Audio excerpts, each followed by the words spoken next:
Como decíamos al inicio, en Estados Unidos se registra una oleada de huelgas impulsada por miles de trabajadores que están pidiendo condiciones de salubridad para poder llevar adelante su trabajo en el medio de la cuarentena.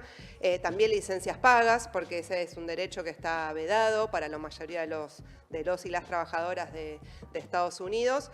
Y en La Izquierda Diario publicamos estos días un mapa interactivo que fue elaborado por el sitio Payday Report, que muestra justamente la resistencia que se está expandiéndose, digamos, de las y los trabajadores en Estados Unidos. Y para hablar de este tema tenemos una comunicación especial con nuestra corresponsal de Estados Unidos, de La Izquierda Diario, Jimena Vergara. No sé si estás ahí, Jimena. Hola, ¿qué tal? ¿Cómo están? Hola, ¿qué tal? Hola, ¿Cómo estás? Jimena. Acá Jessica Calcaño te saluda. Estamos con ¿Cómo? Sol Bajar y Lucía Ortega acá en la mesa. Hola, Jimena. Hola a todas. Hola. Bueno, primero sabemos, o sea, queríamos abordar un poco cuál es la situación de la clase trabajadora de Estados Unidos, pero para empezar, que nos des un marco, digamos, también viene siendo un foco, digamos, muy importante de la pandemia de Estados Unidos, y queríamos empezar preguntándote quiénes son los más afectados por la crisis que se está produciendo por la pandemia. Sí, los más afectados, tanto desde el punto de vista de salud como desde el punto de vista económico, son los trabajadores precarios en Estados Unidos, que son millones, porque Donald Trump profundizó el camino tomado por la administración demócrata de Barack Obama en materia laboral y lo que sucedió es que se creó un ejército de trabajadores en negro, subcontratados, temporales, sin sindicato, cuyo salario mínimo no llega a los $15 la hora y que ahora con la crisis han sido obligados a permanecer en el trabajo por ser considerados esenciales, no por el Departamento de Salud, sino por el Departamento de Seguridad Nacional de Estados Unidos. Entonces, no hay cuarentena para estos trabajadores que están en logística, en supermercados, en distribución, transportes, empacadores, restaurantes de comida rápida.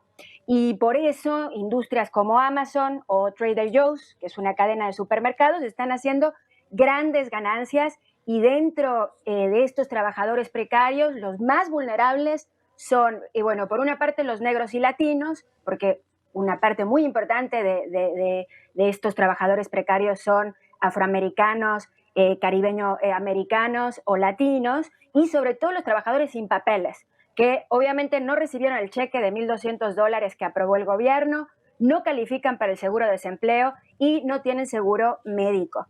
Recién hoy leí en el Washington Post que ya son al día de hoy 22 millones de solicitudes de seguro de desempleo en un mes. Claro. Sí, van creciendo semana a semana, se va multiplicando. ¿Y a qué se debe este aumento de huelgas y de lucha, digamos, de todos estos sectores que estuviste mencionando, de las apps? Yo leí también que hubo protestas y huelgas de transporte, de choferes del transporte, de recolectores de basura, que hay varios sectores, de carteros también, que incluso leí en una nota muy interesante que contaba que los carteros habían organizado para decidir qué cosas iban a entregar a las casas según las prioridades por la pandemia y no repartir cualquier cosa que se le pida a la empresa. Entonces, bueno, eso te queríamos preguntar un poco, o sea, ¿cómo ves vos esto de por qué aumentaron tanto las huelgas en todo este tiempo? Claro, bueno, hay sin duda alguna, estamos ante una oleada de lucha de clases como no se había visto en Estados Unidos hace tiempo. Justamente comenzó con los trabajadores precarios que están en la primera línea en condiciones terribles.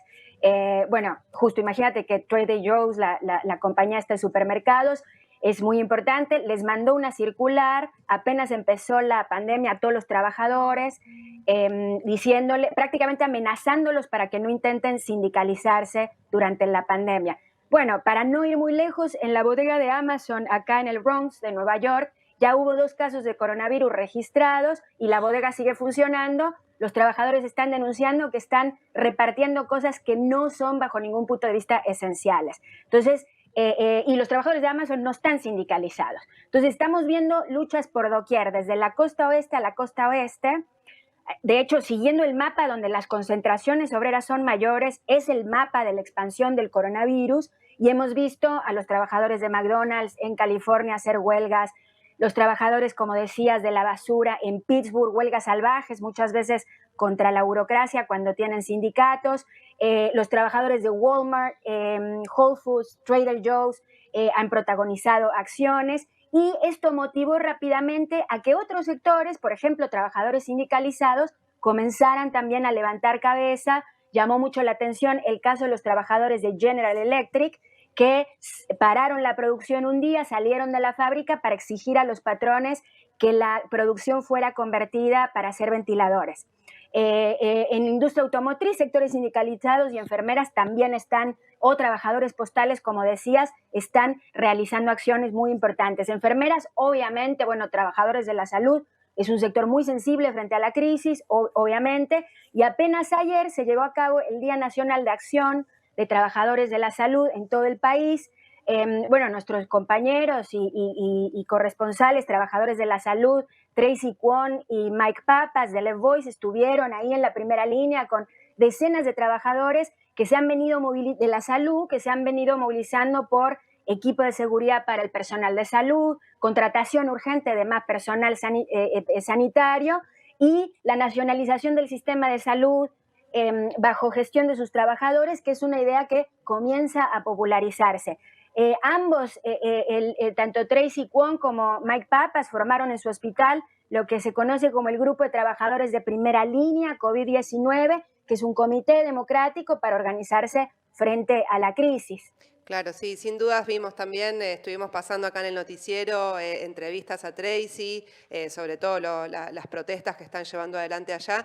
Y te quería preguntar también cuál fue la respuesta por parte del gobierno, ¿no? Frente a todos estos reclamos que están surgiendo de licencias pagas, el problema de la protección, sobre todo de los trabajadores de la salud y de tantos sectores que siguen trabajando. Claro. Sí, no, la respuesta del gobierno de Donald Trump es desastrosa. Trump pudo haber iniciado los testeos masivos en febrero, no lo hizo, ninguneó la pandemia diciendo que era una gripa, luego la llamó el virus chino, que es la retórica que expresa las crecientes tensiones con China. Bueno, hace un par de días bloqueó el presupuesto que Estados Unidos eroga para la Organización Mundial de la Salud, también porque detrás está las confrontaciones geopolíticas con China.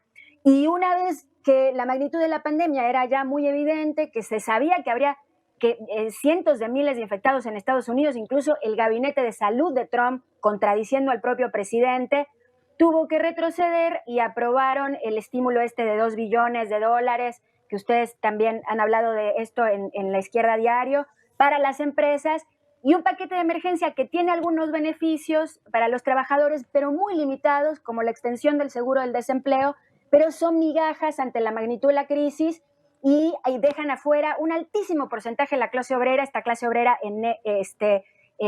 precaria. En realidad es un gran rescate a los capitalistas, el salvataje. Y Trump viene negándose reiteradamente a surtir a los estados de ventiladores y está presionando duro a los gobernadores estatales para levantar las cuarentenas rápidamente.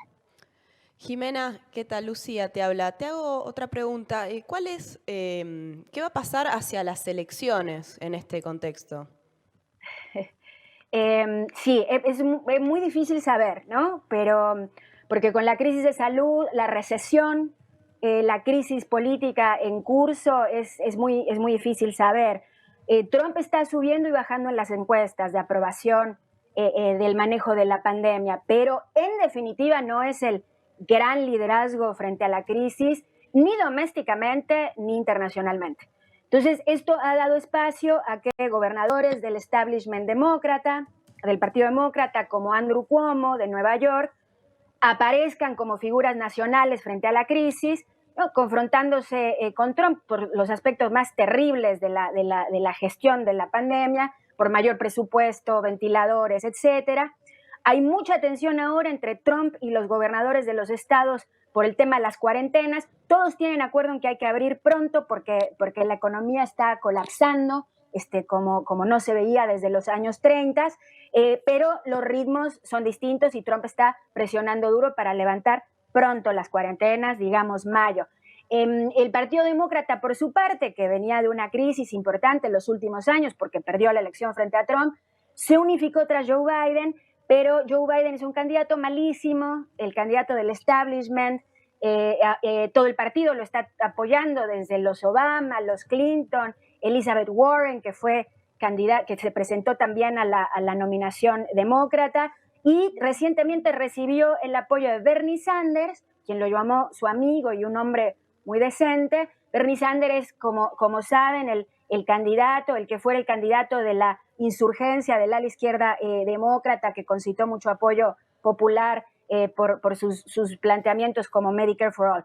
Pero, como digo, Biden es un candidato muy débil, se ha desdibujado en la crisis y por eso hay rumores de que Cuomo tiene que ir como su vice, o incluso si no, hay cierta ambición presidencial detrás. Veremos, pero la elección dependerá de cómo salga el régimen bipartidista de la crisis, cómo se desarrolle la crisis económica, que ya tiene, insisto, la magnitud de la Gran Depresión de 1929, por lo menos eso dicen, y cómo se desarrolle la lucha de clases, porque es indudable que, como en los 30, al calor de la crisis, de la Gran Depresión, la clase obrera estadounidense está comenzando a levantar cabeza.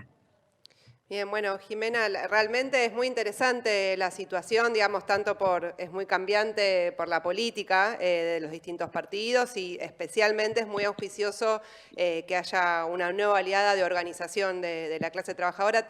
Te queríamos agradecer muchísimo la comunicación y, bueno, seguir en contacto, por supuesto, para seguir difundiendo las novedades de allá. Gracias y saludos a todos. Muchas gracias.